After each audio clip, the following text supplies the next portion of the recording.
Ya tiene rato que terminó la serie más cara de la historia. Aunque es innegable que se gastaron los millones en lo hermosa que se ve, faltó que lo complementaran con actores que estuvieran a la altura, pero sobre todo un guión que estuviera a la altura de lo que creó Tolkien. En este video veremos desde lo que cambiaron al lore de Tolkien hasta las incoherencias de su propia historia. Uno de los grandes factores que hicieron que los fans rechazaran Rings of Power es que se pasaron por el arco del triunfo el lore también planteado por Tolkien, y en su lugar se limitaron a crear un checklist de lo que tenía que tener el producto para que pareciera El Señor de los Anillos. Solo por nombrar algunas de las referencias, tenemos a la pelosa Nori, que toma el lugar de Frodo en El Señor de los Anillos o de Bilbo en El Hobbit. Y hasta le dan a su Sam en Pop, alguien que va a ayudar a Nori aun si no está de acuerdo. El extraño, que a nadie le sorprendió que fue un Istar, tiene sus momentos en los que al enfurecerse oscurece sus alrededores como Gandalf. Vemos a Galadriel cabalgar casi como lo hiciera su nieta Arwen, siglos después, con todo y el susurro élfico del caballo para que fuera más rápido.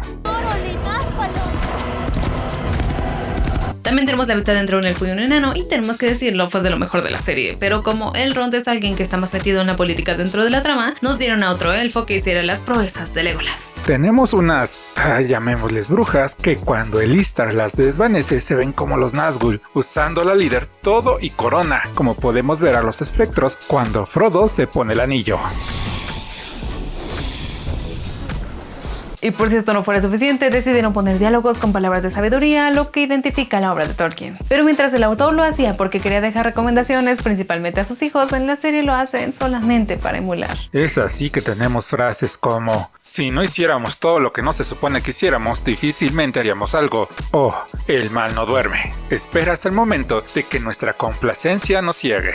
Y no tiene que ser nada malo, solamente que no termina por encajar. No se siente natural, como si estuvieran ahí porque es lo que se espera en una obra de la Tierra Media. Por otro lado, tenemos que no representa nada el lore de la Tierra Media, y solo diremos unas cuantas cosas, porque de lo contrario sería un video muy largo. Empecemos por uno de los personajes más queridos de los creados por Tolkien, Gandalf.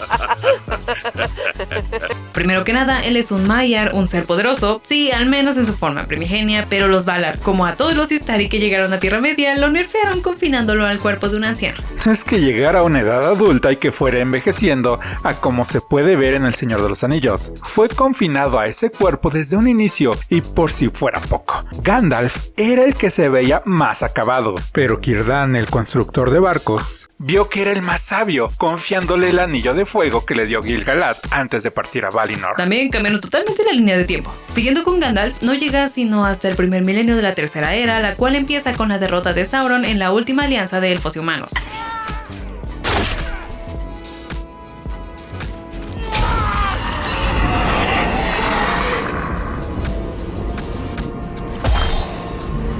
Y no llega a iniciar la era. Lo hace después de que una sombra se empiece a esparcir en el gran bosque verde, llenándose de criaturas malignas, y por lo que pasaría a llamarse el Bosque Negro. Pero de nuevo, no es el primero en llegar, sino que antes de su arribo ya habían llegado Saruman, Alatar, Palondo y Radagast. Sauron llega disfrazado a Lindon como un ser hermoso y que ofrecía sabiduría a los elfos, por lo que es llamado Anatar o el dador de dones. Y lo hace a inicios de la Segunda Era, miles de años antes del nacimiento de Isildur. Se hizo pasar como un enviado de los Valar, pero tanto Gil-galad como Galadriel y Elrond desconfiaron de él y lo expulsaron del reino. Pero fue bien recibido por Celebrimbor, quien deseaba aprender, y siendo Sauron un Maya de Aule, el mayor forjador de Arda, encajó a la perfección, convenciendo a su anfitrión de crear los anillos de poder.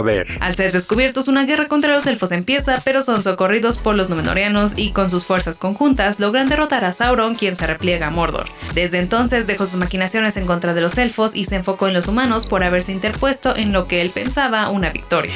Es ahí que se deja capturar por Ar-Pharazôn y es encarcelado en Númenor, pero esto lo hizo para corromper a los humanos, quienes habían sido más leales a los Valar y amigos de los elfos. Poco a poco los Númenóreanos le dieron la espalda a los Valar y veneraron la oscuridad. Y les incitó a que buscaran la inmortalidad, diciéndole que la encontrarían en Valinor. La armada más grande jamás vista fue creada y los humanos se dirigieron al este. Ilúvatar, viendo esto, levantó una gran ola que terminó por hundir Númenor, cuando Isildur tenía alrededor de 110 años de edad. No podemos dejar pasar a Galadriel, quien fue modificada junto a los elfos que se encuentran a su alrededor. Celebrimbor nace después del año 1495 de la Era de los Árboles, y Gil-galad lo hace después del 1450, lo que implica que en tiempo élfico se llevan meses. Lo que sí se sabe es que Galadriel nació en el año 1362, lo que la hace mayor a Gil-galad y Celebrimbor. Y en la serie parece ser la más joven e inexperta, casi de la edad de Elrond, a quien sí le lleva varios cientos de años. Aún así siguen siendo cambios que solo molestaron a los fans de Tolkien, aunque aún falta hablar de los problemas dentro de la misma trama de Anillos de Poder. Pero antes no se les olvide suscribirse, ya que no solamente les traemos videos como este, también les traemos reseñas o cosas,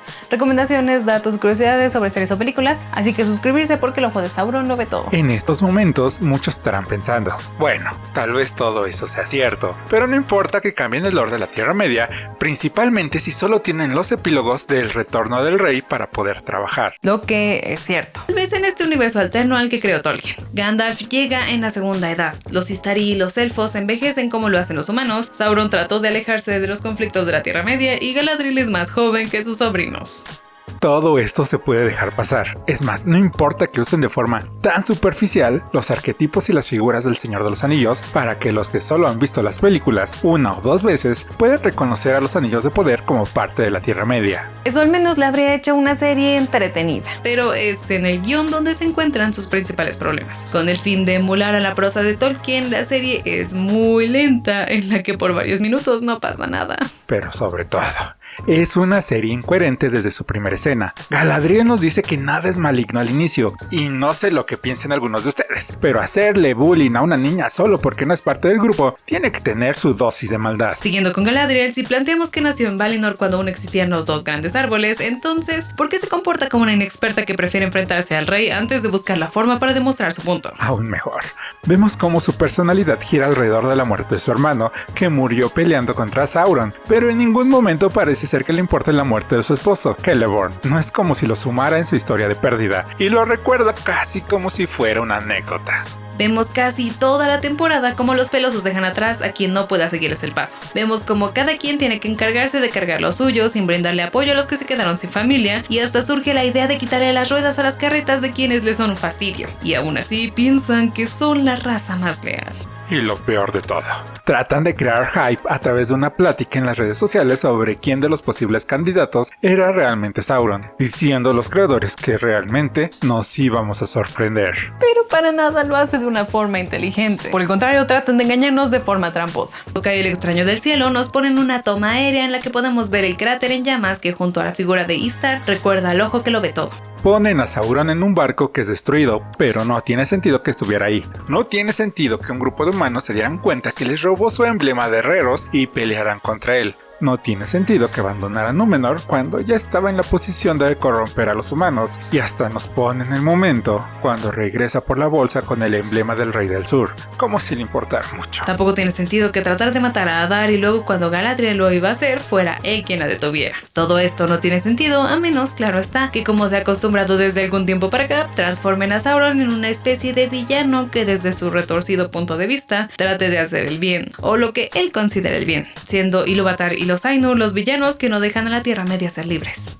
Ya saben, no era realmente malo, solo era comprendido, y con las palabras de los creadores de que el Sauron de la segunda temporada se parecerá a Walter White de Breaking Bad, solo podemos pensar que veremos cómo irá cayendo en la maldad hasta llegar a ser el villano del Señor de los Anillos. Como ven, Los Anillos de Poder es una serie en la que al parecer quieren llenar una lista, que trata de tener los elementos para que sea vista como parte de la Tierra Media sin olvidarse de meter un gancho para que se hable de esto en las redes, pero que al final termina por contradecirse a sí mismos y no solo al lore ya establecido. Pero no es una serie que vayan a dejar caer fácilmente, al fin y al cabo le invirtieron millones de dólares. Y cuando el dueño de la compañía agradece de forma irónica a los creadores que no le hicieran caso en los momentos cruciales, solo podemos pensar que necesita un cambio de dirección antes de terminar por alejar a los fans de un universo tan vasto y hermosamente escrito como lo es el de la Tierra Media. Solo nos queda esperar una siguiente temporada y que dejen de lado su checklist para traernos una temporada a la altura. Muchas gracias por habernos visto. Yo soy Gigi. Yo soy Eisan y esto es Tierra 1.